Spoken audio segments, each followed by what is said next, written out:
ASM info viewers அனைவருக்கும் வணக்கம். நான் டாக்டர் நித்யா, சித்தா ஃபிசிஷியன். இப்போ மழைக்காலம் தொடர்ந்து குளிர்காலம் வரப்போகுது. ஒவ்வொருத்தர் வீட்டிலும் கட்டாயம் இருக்க வேண்டிய சித்த மருந்துகள் என்னென்ன? பெரும்பாலும் இந்த கிளைமேட் சேஞ்ச் ஆனாலே மைல்டாக ஒரு கோல்டு காஃபு எல்லாருக்கும் இருந்துகிட்ருக்கும். சைனசைட்டிஸ் பிரச்சனை இருக்குங்க, தலையில் நீர் கோத்துருக்கு, திடீர்னு த்ரோட் இன்ஃபெக்ஷன் வருது, தொண்டை எரிச்சல் இருக்குது. நான் இப்போ வெளியில் போயிட்டு ஒரு 2 மினிட்ஸ் தாங்க உள்ளே வந்தேன், திடீர்னு வந்து த்ரோட் இன்ஃபெக்ஷன் ஆகிடுச்சு அப்படின்லாம் சொல்லுவாங்க. குழந்தைகள் இருக்கிற வீட்லேயும் பெரியவர்கள் இருக்கிற வீட்லேயும் சொல்லவே வேண்டாம். இரவெல்லாம் உறக்கம் இல்லாமல் இரும்பிக்கிட்டே இருக்கிறது, சைனசைட்டிஸ் இருக்கும். 2-3 நாளில் திடீர்னு ஃபீவர் வர மாதிரியான சிம்டம்ஸ் எல்லாம் உங்களுக்கு தெரியும். ஸோ இந்த மாதிரி இருக்கக்கூடிய சமயங்களில் என்னென்ன சித்த மருந்துகள் பேசிக்காக நம்ம யூஸ் பண்ணலாம்?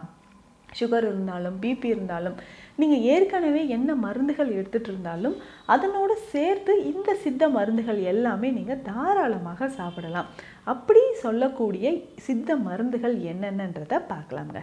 பொதுவாக காய்ச்சல் இருக்குன்னாவே எல்லாருக்குமே தெரிஞ்ச ஒரு மருந்து நிலவேம்பு குடிநீர், நிலவேம்பு கஷாயம் அப்படின்னு சொல்கிற மருந்து. இந்த நிலவேம்பு கஷாயம் பொதுவாக எல்லார் வீட்லேயுமே இப்போ வாங்கி வச்சுக்கோங்க. எதுக்கு சொல்கிறேன்னா, ஃபீவர் வர மாதிரி இருக்குது, இந்த குளிர்காற்று வாடகை காற்று அப்படின்னு சொல்லுவோம், இது மேலே பட்டாலே உட்காய்ச்சல் வருதுங்க அப்படின்லாம் நிறைய பேர் சொல்லுவோம். உடல் எல்லாமே சூடாக இருக்கிற மாதிரி இருக்குது, உட்காய்ச்சல் எனக்கு தெரியுது அப்படின்னு சொல்லுவீங்க. ஸோ இந்த மாதிரி இருக்கக்கூடிய சமயத்தில் எனக்கு ஃபீவர் வந்துடும் போல் தெரியுதுன்னா உடனடியாக நீங்கள் நிலவேம்பு கஷாயம் ஒரே ஒரு முறை குடிச்சிருங்க. குடிச்சிட்டிங்கனாவே ஒரு 2-3 டைம்லேயே உங்களுக்கு என்ன ஆகும், 2-3 மணி நேரத்திலேயே உங்களுக்கு அந்த உடல் வலி, காய்ச்சல் வர மாதிரி ஒரு சிம்டம்ஸ் இருக்கிறது, கோல்டு காஃப் இருக்கிறது எல்லாமே நமக்கு குறைய ஆரம்பிச்சிடும். ஸோ ரெகுலராக அதை நம்ம பயன்படுத்திக்கலாம். ஸோ வீட்டில் குழந்தைகளுக்குமே ஃபீவர் வர மாதிரி இருக்குது, காய்ச்சல் இருந்தாலும் நீங்கள் நிலவேம்பு கஷாயத்தை தாராளமாக பயன்படுத்தலாம். ஸோ பெரியவர்களுக்கு ரொம்ப காய்ச்சல் வர மாதிரி உடல் வலி, மூட்டு வலியெல்லாம் இருந்ததுன்னா அவர்களுக்குமே உடல் வலியுமே இது வந்து குறைக்கக்கூடியதுன்னு சொல்லலாம். ஸோ அதிகமான காய்ச்சலோ இல்லை சளி தொந்தரவு இருந்ததுன்னா அதை நமக்கு குறைப்பதற்கு நிலவேம்பு பயன்படுது. ரெகுலராக நீங்கள் நிலவேம்பு ஒரு 5 நாள் தொடர்ந்து கூட குடிச்சிக்கலாம் ஒரு வேளை. இல்லை ஒரு டைம் மட்டும் நம்ம குடிச்சிட்டு விட்டாலும் உடலில் இருக்கக்கூடிய வலி நமக்கு குறைய ஆரம்பிக்கும்.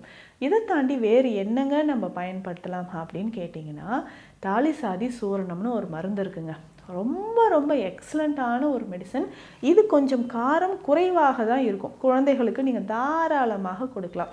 நெஞ்சு சளி இருக்குது, குழந்தைகள் வந்து ஒரு மாதிரி ஊஃபிங் காஃப்னு சொல்லுவாங்க, ரொம்ப அந்த கக்குவான் இருமல்னு சொல்லுவாங்க, அந்த அளவுக்கு சவுண்டாக இரும்பிக்கிட்டே இருக்கிறாங்க, நைட்டு சரியாக தூங்கலை, வீசிங் இருக்குது, ப்ராப்ளம் இருக்குது அப்படின்னா அதை சரி செய்கிறதுக்கு உங்களுக்கு தாலிசாதி சூர்ணம் ரொம்ப ரொம்ப பெஸ்ட்டு மெடிசனுங்க. ஸோ தவறாமல் இந்த தாலிசாதி சூர்ணம் வீட்டில் வாங்கி வச்சுக்கோங்க.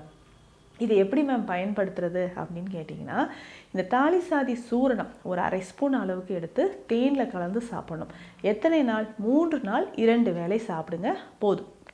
அதுக்கப்புறம் நமக்கு வந்து கோல்டோ காஃபோ ஃபீவரோ இருந்ததுன்னா இதை நீங்கள் தொடர்ந்து பயன்படுத்திக்கலாம். ஸோ அதிகமான குரல் கம்மல், ஸோ தொண்டையில் ஏற்படக்கூடிய வலிகள், இது எல்லாமே நமக்கு குறையணும்னா இந்த தாலிசாதி சூர்ணம் ரொம்ப ரொம்ப பெஸ்ட்டு மெடிசனுங்க. தாராளமாக நீங்கள் பயன்படுத்திக்கலாம்.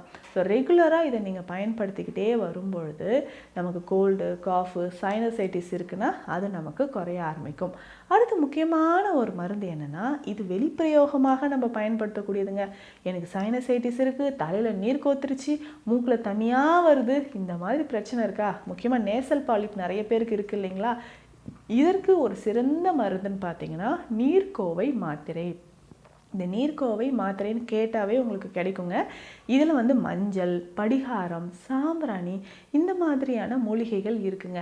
இந்த மூலிகைகள் எல்லாமே நம்ம உடலில் இருக்கக்கூடிய அதிகமான நீர், தேவையில்லாத நீரை வந்து வெளியேற்றம் செய்யுது. அதை வெளியேற்றுவதற்கு நமக்கு நீர்க்கோவை பயன்படுது. ஸோ நீர்க்கோவை மாத்திரையும் வாங்கி வச்சுக்கோங்க. 2லேருந்து 3 மாத்திரை எடுத்து வெந்நீர் விட்டு நல்லா பேஸ்ட் மாதிரி கலந்துக்கணும். ஸோ இதை வந்து நெத்தியில், கண்ணப்பகுதியில் இந்த சைனசைட்டிஸ் பிரச்சனை, தலை நீர் கோத்திருக்கு, இதுக்கு எல்லாத்துக்குமே நமக்கு நீர்க்கோவை மாத்திரை பயன்படுது. ஸோ ரெகுலராக நீர்க்கோவை மாத்திரை நம்ம பயன்படுத்திக்கிட்டே வரும்பொழுது சளி, காய்ச்சல், தலைவலி இருக்குது, இந்த மாதிரி சகல பிரச்சனைகளுக்கும், நமக்கு கபம் தொடர்பான அனைத்து பிரச்சனைகளுக்குமே இது ரொம்ப ரொம்ப சிறந்தது. ஸோ ரெகுலராக இதை நம்ம வந்து பயன்படுத்திக்கிட்டே வரும்பொழுது உடலில் நிறைய மாற்றங்கள், நன்மை தரக்கூடிய விஷயங்கள் நிறையவே நமக்கு நடக்குதுங்க. ஸோ இந்த மாதிரி நீங்கள் யூஸ் பண்ணிக்கிட்டே வாங்க. இதுக்கப்புறம் நமக்கு நெஞ்சில் அதிகமான சளி இருக்குது, குழந்தைகளுக்கு என்னங்க பண்ணலாம்? சிறந்த ஒரு மருந்து அப்படின்னு பார்த்தோம்னா ஒரு சிரப், ஆடாதோடை மணப்பாகு. இந்த ஆடாதோடை மணப்பாகு பற்றி நிறைய பேர் நீங்கள் கேள்விப்பட்டிருப்பீங்க. ஆடாதோடை நிறைய கசப்பு சுவை இருக்கக்கூடியது. இது கஷாயமாகவும் நமக்கு கிடைக்குது, இல்லை மணப்பாகு மாதிரியும் கிடைக்குது. ஸோ கஷாயம் அப்படின்னு சொல்லும்பொழுது இந்த மூலிகையை போட்டு நல்லா கொதிக்க வச்சு நம்ம குடிச்சிட்டு வரணும். இது வந்து அடல்ட்ஸ் நம்ம எடுத்துக்கலாம், பெரியவர்கள் எடுத்துக்கலாம். கொஞ்சம் கசப்பாக இருக்கக்கூடியதான், ஆனால் பெஸ்ட் எக்ஸ்பர்டோரண்ட் அப்படின்னு சொல்லலாம். நெஞ்சு பகுதியில் இருக்கக்கூடிய சளியை வெளியேற்றுவதற்கு நமக்கு இது பயன்படுது. ஸோ நெஞ்சு பகுதியில் இருக்கக்கூடிய சளியை வெளியேற்றுவதற்கு கொஞ்சம் கொஞ்சமாக இதை நம்ம பயன்படுத்திக்கிட்டே வந்தோம்னா உடலில் இருக்கக்கூடிய கழிவுகள், வலிகள் நமக்கு குறைய ஆரம்பிக்கும். நெஞ்சு பகுதியில் இருக்கக்கூடிய சளிகளும் வெளியேற ஆரம்பிக்கும். இதுவே ஆடாதோடை மணப்பாகு சிரப் மாதிரி நம்ம குடிக்கணும் அப்படின்னா குழந்தைகளுக்கு இதை கொடுக்கலாம். ஒரு 5 ml எடுத்து ஒரு 20 ml வெந்நீரில் கலந்து ஒரு நாளைக்கு 2 வேளை. ஸோ இதை தொடர்ந்து இந்த மாதிரி நீங்கள் கொடுத்துக்கிட்டே வரும்பொழுது குழந்தைகளுக்கு நெஞ்சு பகுதியில் இருக்கக்கூடிய சளி கொஞ்சம் கொஞ்சமாக நமக்கு வெளியேற ஆரம்பிக்கும். சளி தொந்தரவு நமக்கு வெளியேறணும்னா இந்த ஆடாதோடை மணப்பாகு நீங்கள் பயன்படுத்தலாம். ஸோ தொடர்ந்து ஆடாதோடை மணப்பாகு இல்லை ஆடாதோடை கஷாயமும் நம்ம பயன்படுத்திட்டு வரலாம். ஸோ இந்த மழை காலங்களில் இந்த பேசிக்காக நம்ம பயன்படுத்தக்கூடிய மருந்துகள்ங்க. ஸோ சளி இருக்குது, காய்ச்சல் இருக்குது, நெஞ்சு பகுதியில் இருக்கக்கூடிய சளியை வெளியேற்ற இந்த சித்த மருந்துகள் எல்லாமே பயன்படுத்தி பாருங்கள். கொஞ்சம் கொஞ்சமாக இந்த மழை காலத்திலிருந்து நம்ம மழை காலத்தில் வரக்கூடிய நோய்கள்லேருந்து தற்காத்து கொள்ளலாம். இந்த பதிவு உங்களுக்கு பயனுள்ளதாக இருக்கும்னு நினைக்கிறேன். மீண்டும் அடுத்த பதிவில் சந்திக்கலாம். நன்றி.